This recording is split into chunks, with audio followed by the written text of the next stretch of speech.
Eh bien bonjour les amis, j'espère que vous allez bien. Alors je pense que les dernières vidéos que j'ai faites sur cette chaîne YouTube me semblent cohérentes par rapport à vos attentes, à l'attente de la communauté, car je m'aperçois qu'elles sont de plus en plus regardées, il y a de plus en plus de commentaires, il y a un engouement actuellement. Donc je vais continuer à proposer du contenu, du développement du mindset, mais aussi du développement personnel, car c'est en se formant qu'on va pouvoir éviter tous les pièges de la crypto-monnaie. Il faut savoir, il faut être conscient qu'aujourd'hui, le marché de la crypto-monnaie est complètement manipulé. Nous sommes des crevettes et nous tombons généralement dans ces pièges, des pièges qui viennent des médias, des informations, mais aussi des graphiques.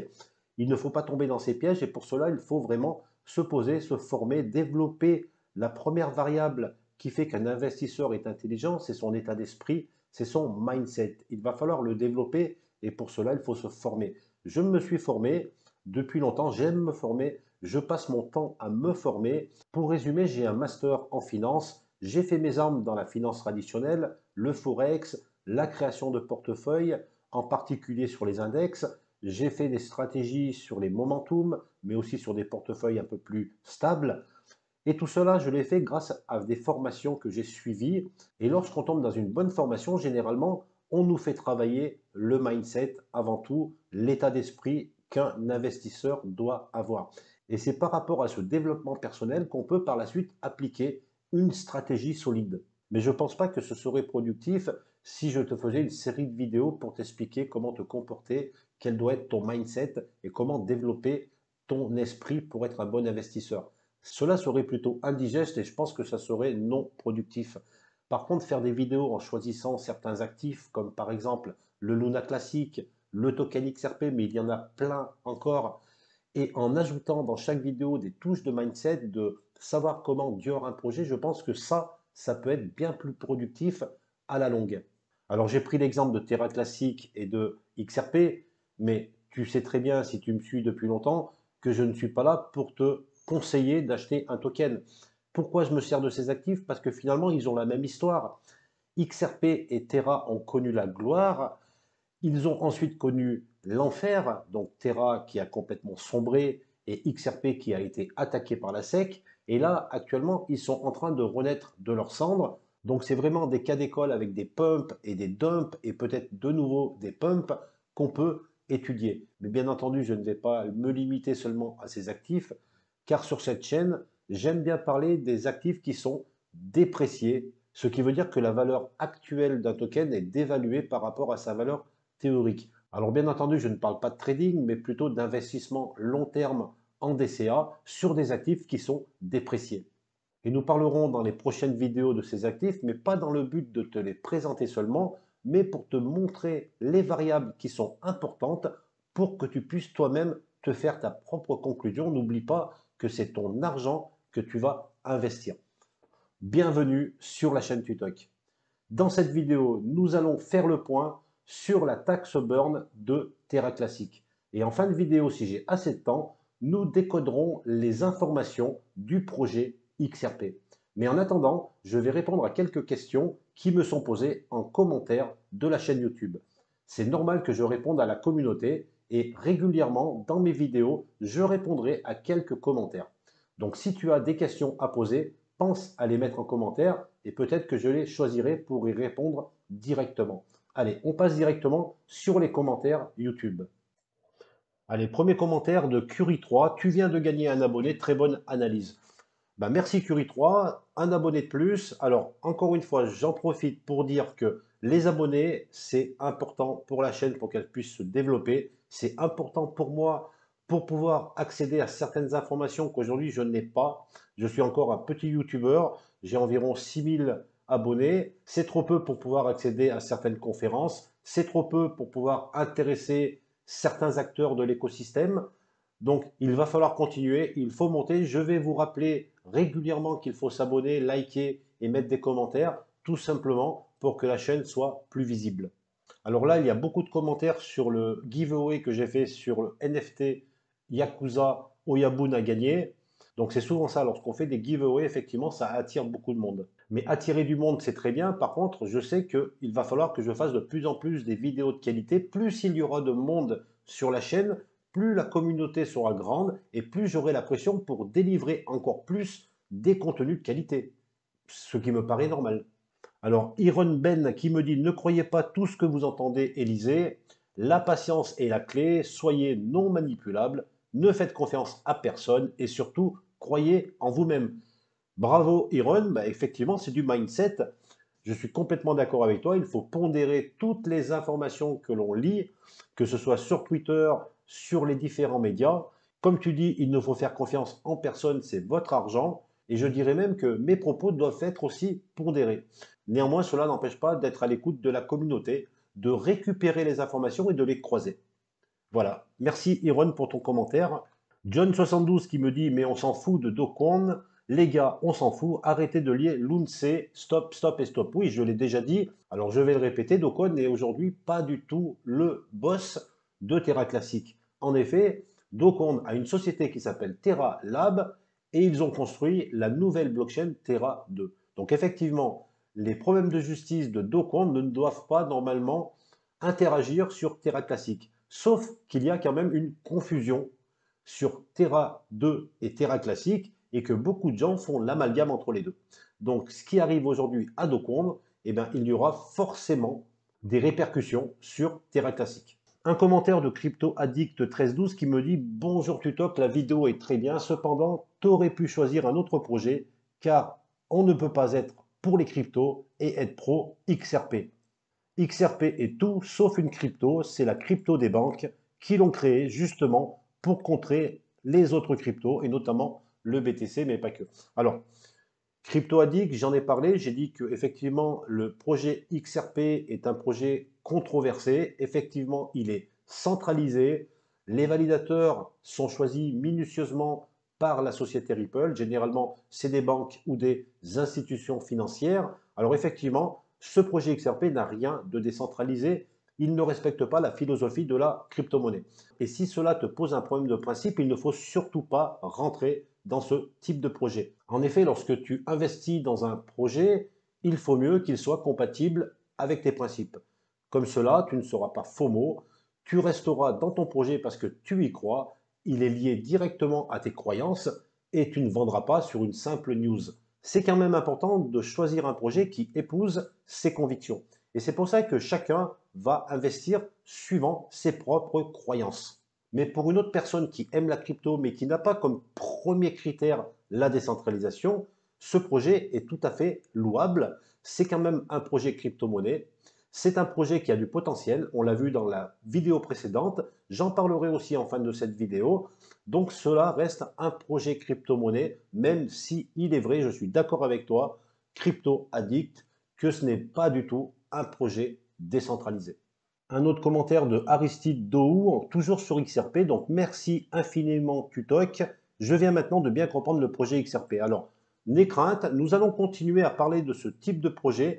Pourquoi je parle de XRP? Pourquoi je parle de Luna C? Parce que ce sont des actifs qui sont dépréciés, qui ont donc une valeur actuelle qui est moins haute que leur valeur théorique. Donc, nous continuerons à checker l'information, à décoder l'information, à voir ensemble comment faire pour dur ces projets et peut-être que nous investirons ou pas, suivant nos propres convictions. Alors un commentaire ici de Blaster75, il faut like, s'abonner à tous tes comptes et quoi encore? Garde-le ton putain de NFT. Donc là Blaster, tu fais référence au giveaway de Oyabun, donc le NFT que je fais gagner et effectivement, j'ai demandé de s'abonner à mon compte YouTube, j'ai aussi demandé de s'abonner à mon compte Twitter pour pouvoir participer au tirage au sort de ce NFT. Alors déjà, merci d'avoir laissé ce commentaire. Tu n'es pas d'accord avec moi, mais tu as un point de vue et tu argumentes. Et ça, je respecte.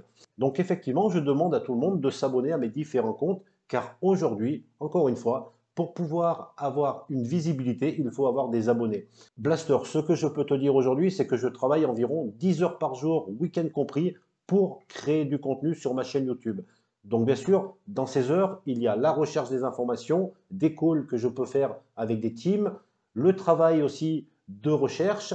Ensuite, il va falloir faire des vidéos, enregistrer les vidéos, bien sûr faire le montage, les miniatures et publier toutes ces vidéos sur les différents réseaux sociaux. Cela demande beaucoup de temps. Je vais aller jusqu'au bout parce que beaucoup de personnes aujourd'hui pensent que tous les youtubeurs gagnent beaucoup d'argent. On va voir tout de suite, je vais être transparent complètement avec la communauté.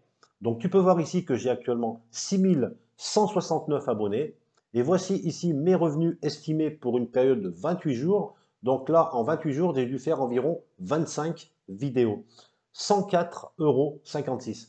Donc voilà ce que je gagne pour un mois de travail à 10 heures par jour pour pouvoir créer du contenu sur ma chaîne. Alors je te pose simplement la question, est-ce que toi tu accepterais de travailler 10 heures par jour pour gagner 104,56 € par mois? Je pense que non, tu essaierais de gagner plus d'argent. Donc c'est ce que je fais. Pourquoi aujourd'hui je gagne seulement 104,56 € alors que j'ai publié 25 vidéos? Tout simplement parce que je n'ai pas assez d'abonnés, je n'ai pas assez de vues et assez de likes et ni de commentaires. Voilà pourquoi. Donc, en te demandant une petite action de ta part de t'abonner à mes réseaux sociaux, tout simplement, j'essaye d'augmenter mon revenu mensuel qui provient de YouTube, mais aussi de Twitter. Et la totalité de mes revenus YouTube vont me servir pour éventuellement payer un monteur vidéo pour me faire mes vidéos, un graphiste pour me faire des miniatures, mais aussi des modérateurs que je peux avoir aussi sur le groupe Discord. Toutes des choses qui vont pouvoir m'aider à me concentrer un peu plus sur les informations sans perdre de temps. Toutes ces choses que je fais aujourd'hui, monter une vidéo, faire une miniature, me font perdre du temps et je ne suis pas assez efficace. Donc tout ce que je demande, les likes, les commentaires, s'abonner, c'est tout simplement pour essayer de gagner un petit peu plus de revenus pour pouvoir payer des gens justement pour m'aider. Et comme ça, je serai encore plus efficace sur la chaîne. Je souhaite vraiment proposer du contenu de qualité. Je souhaite parler de mindset. Je souhaite parler de développement personnel. Je souhaite apprendre comment Dior un projet. Je souhaite vraiment apporter de la valeur ajoutée. Tu sais, sur YouTube, il y a plein de thèmes où si on travaille, on peut gagner énormément d'argent rapidement. J'ai choisi de faire des vidéos éducatives car ça me correspond complètement. J'adore partager mes recherches. Donc ça va être plus long. Aujourd'hui, je suis en train de construire les fondations de ma communauté, mais j'espère aller très loin.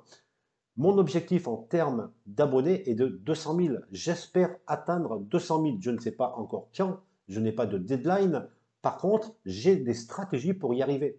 Voilà Blaster, je t'ai répondu, je ne suis pas d'accord avec toi. Néanmoins, je respecte ton point de vue négatif car tu l'as argumenté. Et j'espère que maintenant, tu vas comprendre pourquoi je t'ai demandé effectivement de t'abonner à ma chaîne YouTube et à mon compte Twitter.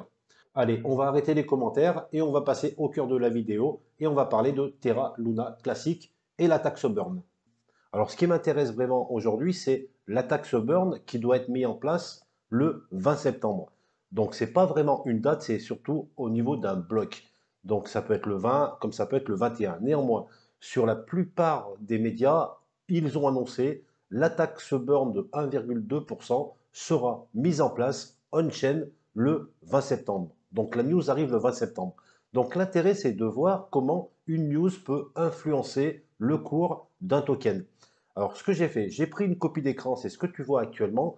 Je l'ai pris le 19, donc la veille, c'était hier, et on peut voir que le token Terra Classic que tu vois ici, et je vais m'intéresser surtout au volume de transactions. Donc, tu vois ici le volume de transactions sur 24 heures, il était de pratiquement 52% de volume supplémentaire en 24 heures. Donc, c'est intéressant, c'est bon, et ce qui veut dire qu'il y a eu énormément de transactions supplémentaires, donc sûrement beaucoup d'acheteurs, car on voit que le token a aussi pump de pratiquement 8,63%. Donc là, c'était le 19 et donc nous en sommes encore à la rumeur. Maintenant, on va passer au même token, le Lunce, mais le 20 septembre. Alors tout de suite, on va regarder le volume sur 24 heures et là, on voit qu'il y a eu une chute de 32% du volume de transactions. Donc on peut le comprendre. Les gens ont acheté la rumeur et ont vendu la news donc le 20 septembre, même si encore une fois, la taxe burn n'est pas encore mise en place. Je crois qu'elle va être mise en place dans la nuit vers 6 heures du matin. Mais en tout cas, dans l'esprit des gens, c'était le 20 septembre. Donc, on voit tout de suite une réduction du volume. Donc, les investisseurs sont plutôt en position d'attente. Et malgré ça, tu vois qu'il y a quand même un pump ici. Et ça, c'est pas normal. Il faut bien comprendre que le volume de transaction, c'est l'énergie de l'actif. C'est exactement le même principe que le lance-pierre. Plus tu vas tendre ton lance-pierre, c'est le nombre de transactions. Plus il y a de transactions en 24 heures, et plus tu vas tendre ton lance-pierre. Ce qui veut dire que lorsque tu vas le lâcher, avec l'énergie, ça va faire monter le prix de ton token. Et si bien sûr l'énergie ne continue plus dans cet actif, il va retomber. Et normalement, si on suit cette loi de physique pour les actifs financiers, avec une chute du volume en 24 heures, on devrait voir plutôt un range ou plutôt une chute. Donc là, on voit qu'il y a quand même un pump qui est quand même étonnant. Je me demande s'il n'y a pas une manipulation du marché, peut-être un wallet, des baleines qui font monter le prix pour que tu rentres quand même dedans, en sachant que lorsque la taxe burn sera vraiment mise en place donc dans la nuit, à partir de demain, il risque normalement d'y avoir une chute du token. D'ailleurs, suivre cet indicateur du volume est souvent intéressant pour pouvoir éviter certains pièges. Si tu vois qu'il y a très peu de volume sur un actif, normalement ce token doit suivre un range, il ne doit pas se passer grand-chose. Tu te souviens du lance-pierre. Maintenant, il peut y avoir des cas où sans volume, il y a de brusques montées ou de brusques descentes d'ailleurs. Et ça veut dire souvent que c'est quelques wallets, donc souvent des baleines, qui essayent de manipuler le marché en faisant pump un token pour que tu achètes par exemple, ou l'inverse. Et ça se voit vraiment lorsqu'il y a très peu de volume et lorsque tu vois le prix d'un token qui monte ou qui descend. Voilà. Donc là, il y a peut-être une petite manipulation pour faire croire que la taxe burn s'est bien passée. Il faut bien comprendre que les effets de cette taxe burn ne vont pas se voir dans l'immédiat. Il va falloir attendre quelques jours, quelques semaines, voire quelques mois pour bien voir si les utilisateurs sont toujours présents. Je rappelle qu'un burn est efficace seulement si la demande reste supérieure à l'offre. Et ça, c'est tout le challenge de cette taxe burn. Est-ce que les utilisateurs vont continuer à acheter? Il ne suffit pas de dire de partout qu'il va y avoir du burn pour que le prix monte de façon automatique. Ça serait trop facile. Ils oublient souvent un paramètre qui est la demande. Est-ce qu'il y aura toujours autant d'acheteurs avec le burn? Si les deux paramètres sont réunis, alors oui, le burn sera efficace. Par contre, si on burn un token et que la demande chute, s'il n'y a plus d'utilisateurs, s'il n'y a plus de volume, alors le burn sera complètement inefficace. Alors je vous propose qu'on continue de suivre ce volume sur 24 heures sur les prochains jours, les prochaines semaines et les prochains mois pour voir si les utilisateurs sont toujours derrière Terra Classic, s'il y a vraiment du potentiel. Je pense que c'est vraiment cet indicateur de volume qui va vraiment nous donner de bonnes informations sur l'éventuelle réussite ou pas de ce projet Terra Classic. Alors en prenant cet exemple du token Lunce, en te montrant une image du 19 septembre et une autre du 20, c'était surtout pour te parler du volume de transactions qui pour moi est un indicateur, un des indicateurs les plus importants en termes de décision. Et on le verra de vidéo en vidéo, je te parlerai souvent du volume pour pouvoir prendre une décision, rentrer ou pas sur un projet. Il faut bien comprendre que le volume de transaction, c'est l'énergie vive d'un actif. Et sans volume, il ne peut pas y avoir une montée qui dure dans le temps. Alors bien sûr, il peut y avoir des petits pumps, mais qui vont retomber très rapidement. Garde bien ça en tête, le volume de transaction est très important. Nous allons rester sur cet indicateur de volume de transaction et on va aller voir comment se comporte le token XRP, qui en est actuellement à la rumeur. La rumeur qu'on lit actuellement sur la plupart des médias nous dit que le projet XRP devrait gagner sa bataille juridique contre la SEC. On va voir comment se comporte le token. On va s'intéresser tout de suite au volume de transactions. On voit une augmentation de plus de 25% du volume total. Donc on peut voir sur ce graphe, donc c'est sur 24 heures, le graphe est aussi sur 24 heures, et on peut voir donc le résultat, c'est vraiment un pump du token qui a augmenté dans les dernières 24 heures et qui permet au token de prendre 6,42% sur 24 heures. Alors, l'intérêt de voir le volume, on en est encore une fois à la rumeur pour XRP. Tu vois ici le volume en termes de dollars, donc plus de 3 milliards 700 millions de dollars échangés sur le XRP en 24 heures. On va regarder sur le LUNC.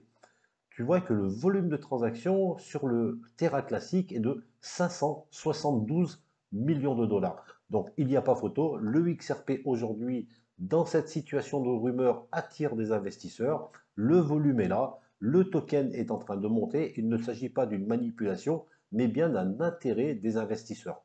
Alors attention, ce n'est pas un conseil pour investir dans ce token XRP et il va falloir voir d'autres indicateurs, d'autres variables pour savoir si on doit rentrer sur ce projet XRP.